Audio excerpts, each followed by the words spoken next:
Madam madam, मैं आंकड़े देख रहा था जो मंत्री जी ने सप्लाई किया है, और उसमें जहां तक झारखंड राज्य का सवाल है, रेड कैटेगरी इंडस्ट्रीज में 4,400 इंडस्ट्रीज हैं, ऑरेंज में 140 इंडस्ट्रीज हैं और ग्रीन में 35 हैं।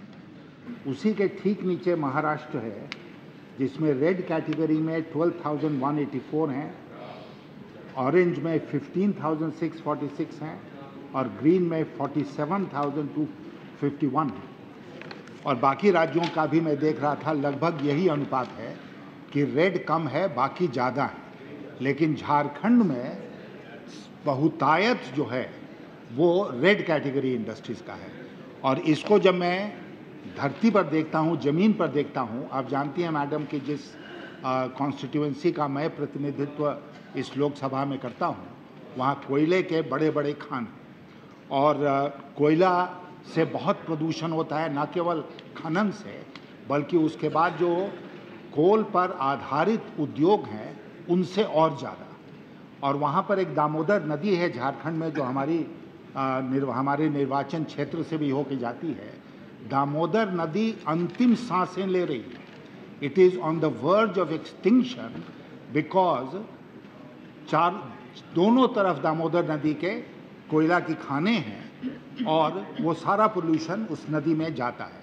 मेरे यहाँ कोल पर आधारित जो उद्योग हैं उसमें आप अगर वहाँ पर जाइए तो दिन भर में जो अगर आपने उजला कपड़ा पहना हुआ है तो शाम तक वो बिल्कुल काला हो जाता है, क्योंकि कोयले की राख आकर उस पर गिरती है।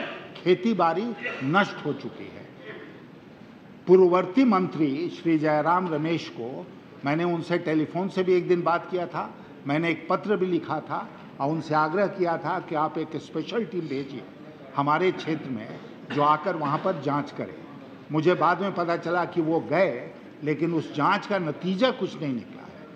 मैं आपके माध्यम से मंत्री महोदय से अनुरोध करना चाहूँगा कि वो एक सेंट्रल पोल्यूशन कंट्रोल बोर्ड से स्पेशल टीम भेजे हमारे यहाँ हजारीबाग, रामगढ़ जिलों में, और ये जितने उद्योग हैं मैं स्वयं उनको लेकर जाऊंगा और दिखाऊंगा कि कितना पोल्यूशन हो रहा है, लोगों का जीवन कितना दूभर हो गया है और उससे हम लोगों को कैसे मुक्ति मिले, इसका वो स्टेट पोल्यूशन बोर्ड के साथ मिलकर उसकी एक योजना बनाए, ये मैं आग्रह करना चाहता हूँ।